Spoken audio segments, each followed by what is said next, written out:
তার কণ্ঠস্বর আমরা একদিনও শুনিনি, একদিনও আমরা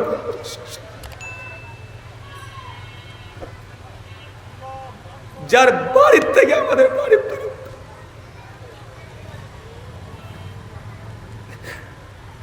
যার বাড়ির থেকে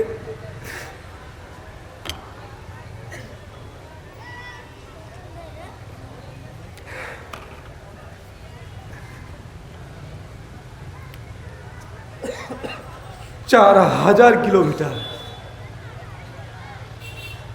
4000 কিলোমিটার যার বাড়ির দূরত্ব, যার ভাষাটাও বুঝিনি আমরা, তার আরবি ভাষা, আমাদের বাংলা ভাষা,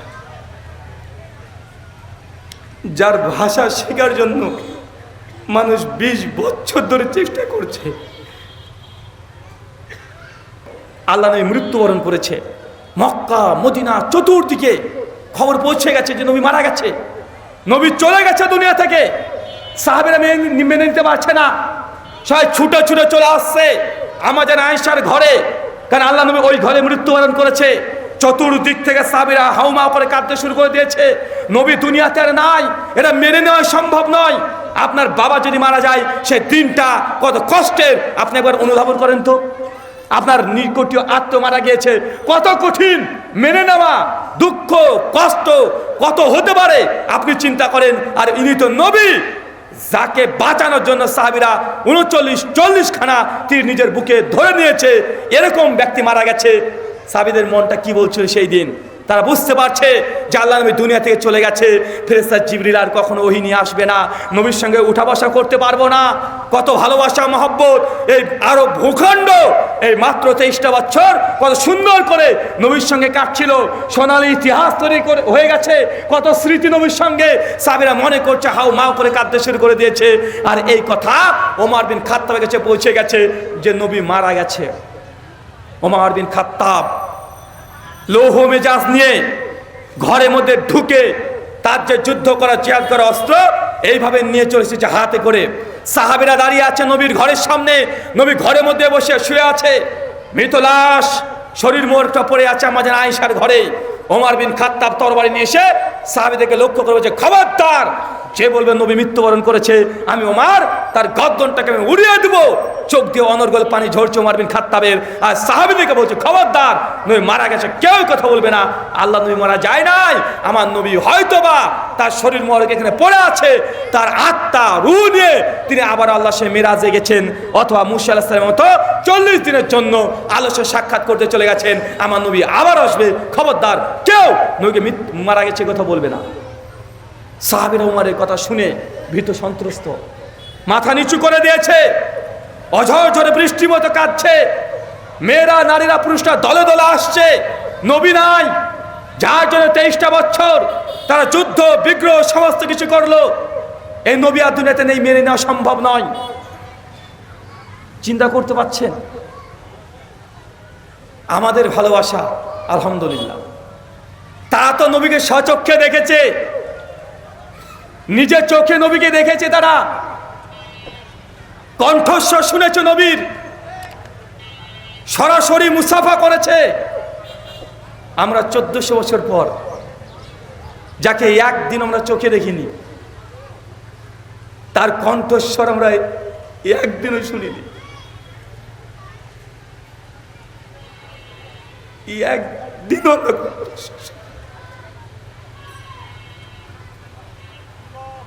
যার বাড়ির থেকে আমাদের বাড়ির থেকে,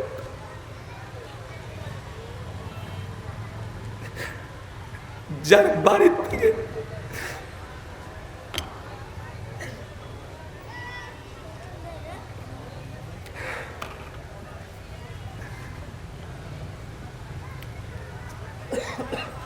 4000 কিলোমিটার, 4000 কিলোমিটার যার বাড়ির দূরত্ব, যার ভাষাটাও বুঝিনি আমরা, তার আরবি ভাষা, আমাদের বাংলা ভাষা, যার ভাষা শেখার জন্য মানুষ 20 বছর ধরে চেষ্টা করছে।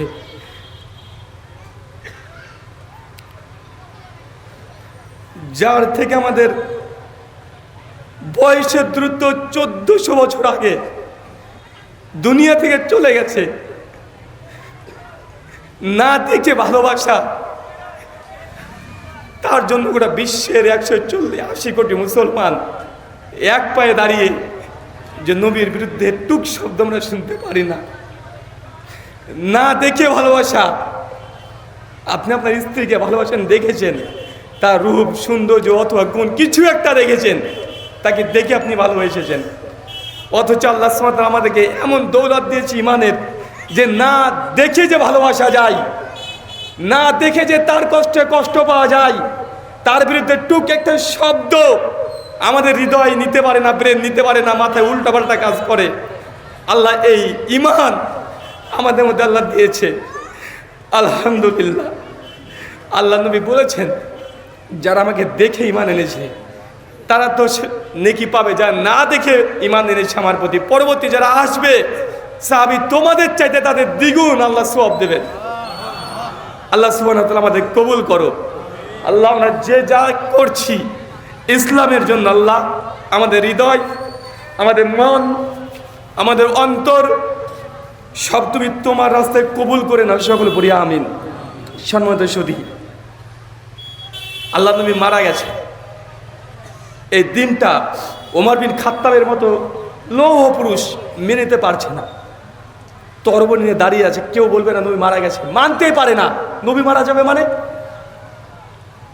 যখন দেখছে যে না ওমরকে কেউ ঠেকাতে পারছে না, আবু বকর রাদিয়াল্লাহু তাআলা আনহু তিনি ছিলেন না, মাঠে কাজ করছিলেন, তিনি খবর পেয়ে ছুটে চলে এসেছেন। এসে আম্মা জান আয়েশার ঘরের সামনে যে লাখ লাখ মানুষ জমা হয়ে গেছে, সবাই কাটাকাটি করছে নবীর জন্য। আবু বকর রাদিয়াল্লাহু তাআলা সঙ্গে ঘরের মধ্যে প্রবেশ করেছে, প্রবেশ করে দেখছেন আল্লাহ নবীর শরীর মোবারক নিচে পড়ে আছে, চাদর দিয়ে ঢাকা আছে। আবু বকর রাদিয়াল্লাহু তাআলা সঙ্গে সঙ্গে চাদরটাকে তুলে সত্যি দেখছেন নবী দুনিয়াতে নাই, তিনি চলে গেছেন। নবীর কপালে একটা চুম্বন করলেন, চুম্বন করে আবু বকর রাদিয়াল্লাহু তাআলা অঝর ঝর তিনিও কাঁদছেন ঘরের মধ্যে, আম্মা জান আয়েশার ঘরে। বাইরে এসে দেখছে যে না মুসলিম উম্মাহ বিক্ষিপ্ত হয়ে গেছে। এই সময় মুসলমান যদি ভেঙে পড়ে তাহলে মুসলিম জাতির উপরে কাফেররা আবারও আক্রমণ করবে, এই মুসলিম জাতি এত ভেঙে পড়লে হবে না। আবু বকর সঙ্গে সঙ্গে এসে চোখ মুখ মুছে একদম শক্ত মেজাজে, নিজের জামাই মারা গেছে, নবী মারা গেছে, নিজের বন্ধু, তারপরে শক্ত মেজাজে তিনি চলে এসেছেন। কঠিন হৃদয় নিয়ে তিনি বাইরে এসে বলছে, ওমর ইজলিস, ওমর তুমি বসো, তুই মানুষকে ভয় দেখাচ্ছ মানে, নবী মারা গেছে, ইজলিস তুমি বসো। ওমর বসছে না, আবার বলছে ওমর ইজলিস, ওমর বসো, ওমর বসছে না। আবু বকর বুঝতে পারছে ওমরকে বসানো সম্ভব নয়। আবু বকর সঙ্গে সঙ্গে ওখানে দাঁড়িয়ে তিনি খুতবা দিতে শুরু করে দিলেন, আম্মা বাদ ফামান কানা মিনকুম ইয়াবুদু মুহাম্মাদুন মুহাম্মাদুন কদমাত। হে বিশ্বের মানুষ, তোমরা জেনে রাখো দীর্ঘ 23টা বছর আমরা নবীর সঙ্গে ছিলাম। যারা তোমরা মনে করছেন নবীজি সাল্লাল্লাহু আলাইহি ওয়াসাল্লাম আজকে ফামান কানা মিনকুম ইয়াবুদু মুহাম্মাদুন মুহাম্মাদুন কদমাত, যারা নবীর ইবাদত করতে, জেনে রাখা ওয়াল হাইয়ুল কাইয়ুম, তিনি চিরঞ্জীব চিরস্থায়ী। যখনই এই কথা বলেছে আব্দুল্লাহ আব্বাস রাদিয়াল্লাহু আনহু বলছেন, সঙ্গে সঙ্গে দেখছে ওমর উঁচু হয়ে তাকিয়ে দেখছে আবু বকর রাদিয়াল্লাহু আনহুর সঙ্গে সঙ্গে কোরআন মাজিদের সূরা আলে ইমরান 144 নম্বর আয়াত তিনি পাঠ করতে শুরু করেছে, ওয়ামা মুহাম্মাদুন ইল্লা রাসূল কদ খলাত মিন কাবলি রাসূল আফা ইম্মাতা কুতিলা। হে বিশ্বের মানুষ, আল্লাহ কোরআনে আগে জানিয়ে দিয়েছে মুহাম্মদ তোমাদের মধ্যে একটা মানুষ ছাড়া কিছুই না, তার পূর্বে অজস্র নবী রাসূল এসেছে, তারা মৃত্যুবরণ করেছে, তাকে হত্যাও করা হয়েছে। আজ যদি নবী মুহাম্মদ সাল্লাল্লাহু আলাইহি ওয়াসাল্লাম মৃত্যুবরণ করে তোর কি উল্টো দিকে চলে যাবে? যখন এই আয়াত পাঠ করেছে ইবনে আব্বাস রাদিয়াল্লাহু আনহু বলছেন, আমি ওমরকে দেখলাম তার হাতে যে তরবারিটা ছিল সঙ্গে সঙ্গে হাত থেকে পড়ে গেছে, ঝনমন করে আওয়াজ হচ্ছে, আমরা বুঝতে পারছি। আর যত সাহাবী ছিল সবাই কোরআনের মাজিদের আয়াত গুনগুন করে পাঠ করতে শুরু করে দিয়েছে। ওমর বিন খাত্তাব আবু বকরের দিকে ছুটে চলেছে, আবু বকর তুমি এমন এক আয়াত পাঠ করেছো যে আয়াতটা আমার মাথা থেকে বিস্মিত হয়ে গেছে। আরে আল্লাহ তো জানিয়ে দিয়েছে নবী দুনিয়া থেকে চলে যাবে, আবু বকর নবী আর নেই, হাউ মাউ করে তারা কাঁদতে শুরু করে দিয়েছে। এটা হচ্ছে আল্লাহ নবী যেই দিন মৃত্যুবরণ করছে সেই দিনকার ঘটনা। এই ঘটনা থেকে কি বুঝলেন? ঘটনা থেকে কি শিক্ষা আছে? সুনান তিরমিজি হাদিস না 2676, আবু দাউদ হাদিস 4667, মিশকাত হাদিস নাম্বার 165, সুনান ইবনে মাজাহ হাদিস নম্বর 14। আল্লাহ নবী বলছেন, আমি দুনিয়া থেকে বিদায় নেওয়ার পূর্বেই, মৃত্যুবরণ করার পরে ইখতিলাফুন কাসীরা, আমার উম্মত বড় বড় মতভেদ করবে। ফালাইকুম বিসুন্নতি, যখনই মতভেদ চলে আসবে আমার সুন্নাতকে আঁকড়িয়ে ধরবে। ও সুন্নাতে খোলাফায়ে রাশিদিন ও মাহাদিন, আর আমার খলিফাদের সুন্নাতকে আঁকড়ে ধরবে। যখন এই ঘটনা ঘটে গেল, নবী মারা গেছে কি গেছেন যায় নাই, এটা নিয়ে উম্মতের মধ্যে মতভেদ হয়েছে। হয়েছে না? হয়েছে। আচ্ছা বলেন তো, সমাধান কোথায় হয়েছে? কোথায়? কোরআনুল কারীমে। আবু বকর নিজে বলেছে, ওই ওমর বসো, ওমর শুনে নাই। যখনই কোরআনের আয়াত পাঠ করতে শুরু করে দিয়েছে, ওমরের হাতে তরবারি পড়ে গেছে। কারণ কোরআন বলছে নবী মৃত্যুবরণ করবে, এটা চিরস্থায়ী কেউ দুনিয়াতে আসে নাই। চিরস্থায়ী তো আল্লাহ সুবহানাহু ওয়া তাআলা। ওমর সঙ্গে সঙ্গে মেনে নিতে বাধ্য হয়েছে। তার জন্য আমরা আহলুল হাদিস, আমাদের একটাই দাওয়াত, আমরা কোনো পীরের দিকে ডাকি না, কোনো হুজুরের দিকে ডাকি না। আমাদের একটাই দাবি, একটাই আন্দোলন, যে 1400 বছর আগে যে ইসলাম অবিকৃত ছিল, সেই ইসলামে ফিরে যেতে হবে। সকল বিধান বাতিল করো, ওহির বিধান কায়েম করো, এটা আমাদের আহলের স্লোগান। আমরা কোনো মানুষের দিকে দাওয়াত দিই না। দাওয়াত দিয়েছি, আমরা বলি কোরআনের দিকে চলে যান, হাদিসে ফিরে যান। মতভেদ হবে, সাহাবীদের মধ্যে হয়েছে, সমাধান নিতে হবে জায়গা মতো। আপনি যদি বলেন যে আমি হুজুরের কাছ থেকে সমাধান নিব, আমি বলছি বুখারীর হাদিসে আছে, আর আপনি বলছেন আমার হুজুর শরীফে এই কথা বলেছে, তো ঐক্য হবে? আমি বলছি মুসলিম শরীফে এই কথা আছে, উনি বলছেন আমার মাওলানা শরীফে এই কথা বলেছে। হাদিস শরীফ ভার্সেস মাওলানা শরীফ হয়ে গেছে। ভাই, এই উম্মত কখনো এক জায়গাতে আসা সম্ভব হবে? কথা বলেন, কখনো সম্ভব নয়। দেখেন, একটা ঘটনা ঘটে গেল যে নবী মারা গেছে, সঙ্গে সঙ্গে আবু বকর বলছে যে এখন নবী যেহেতু দুনিয়া থেকে চলে গেছে, দাফন কাফন করতে হবে, দাফন কাফনের ব্যবস্থা করো। সঙ্গে সঙ্গে দাফন কাফনের কথা যখনই বলেছে, আবার সাহাবীরা মতভেদ, কোথায় দাফন করবেন, কোথায় হবে দাফন? মুহাজির সাহাবীরা বলছে আমরা নিয়ে যাব নবীকে আমাদের জায়গায়। আনসাররা বলছে না, নবীর শরীর মোবারক আমাদের এলাকায় নিয়ে যাব, আমরা সেখানে কবর দেব। যারা আহলে বাইত তারা বলছেন আমরা নিয়ে যাব। মক্কাবাসী বলছে আমাদেরকে দাও, মদিনাবাসী বলছে আমরা নিয়ে যাব। সাহাবীদের মধ্যে আবার মতভেদ, কবর কোথায় দেওয়া হবে এটা নিয়ে। সঙ্গে সঙ্গে আবু বকর রাদিয়াল্লাহু তাআলা আনহু মুসলিম উম্মার বিক্ষিপ্ত ব্যাপার দেখে ছুটে ঘর থেকে এসে বলছে যে তোমরা কি নিয়ে মতভেদ করছো? তোমরা কি নবীর কাছ থেকে হাদিস শোনো নাই? নবী তো আগে বলে গেছে, নবীরা যেখানে মৃত্যুবরণ করে ওখানে নবীদের কাফন দাফন হবে, কবর ওখানেই হবে যেখানে নবীরা মারা যায়। আবু হুরায়রা আনাস বিন মালিক বলছে জি হ্যাঁ, তার সাক্ষী দিচ্ছে, হ্যাঁ নবীতে এই হাদিস বলে গেছে যে নবীদের কবর ওখানেই হয় যেখানে নবীরা মৃত্যুবরণ করে। সুনান আবু দাউদ স্পষ্ট সেই সনদে হাদিস মজুদ আছে। সঙ্গে সঙ্গে সিদ্ধান্ত হয়ে গেল যে না, নবী মৃত্যুবরণ করছে আমাদের আয়েশার ঘরের মধ্যে। সঙ্গে সঙ্গে ঘরকে ভেঙে ঘরের মধ্যে কবর খনন করতে শুরু করে দিল। আল্লাহ নবীকে দাফন করবে, পরিকল্পনা ফাইনাল হয়ে গেছে, আমাদের আয়েশার ঘরে আল্লাহ নবীকে দাফন করা হবে, সিদ্ধান্ত ফাইনাল। একটু পরে কিছু সাহাবীরা দলবদ্ধভাবে এসে বলছে খবরদার, রাসূলকে কেউ দাফন করবে না, এখন দাফন করা যাবে না। কারণ কি? সাহাবীরা বলছে কি কারণে দাফন করা যাবে না? যতক্ষণ না পর্যন্ত আমাদের খলিফা নির্বাচন না হচ্ছে ততক্ষণ আল্লাহ রাসূল শরীর মোবারক দুনিয়া থেকে আমরা এই বারজাকে জীবনে দেব না।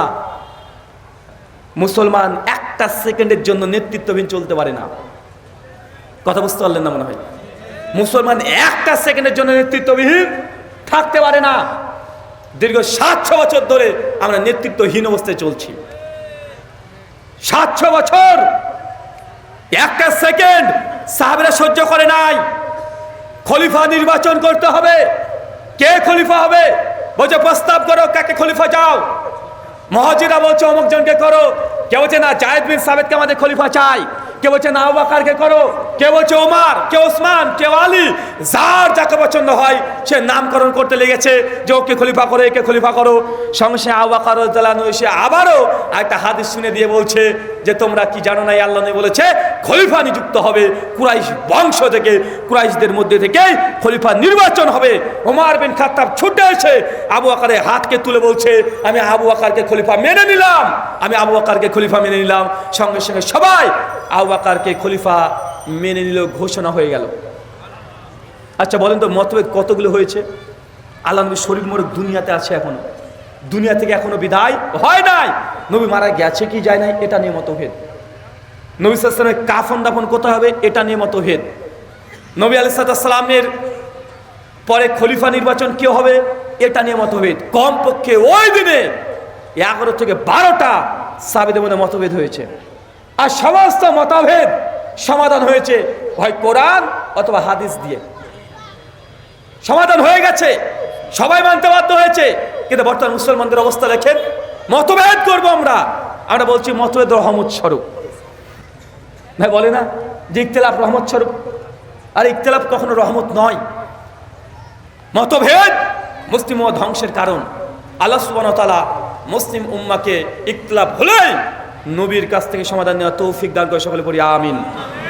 সমস্ত মতভেদ হয় কোরআন অথবা সমাধান নেবেন হাদিস থেকে, তবে মুসলিম উম্মাহ একটা জায়গাতে আসতে পারবে। নচেত অতর্কিত আমাদের উপরে হামলা চলে আসতে পারে। মুসলিম বিশ্ব আজকে এই জন্য গোটা বিশ্ব থেকে আজকে আমরা নির্যাতিত হচ্ছি। আল্লাহ আমাদেরকে তুমি হেফাজত করো, সকলে বলি আমিন।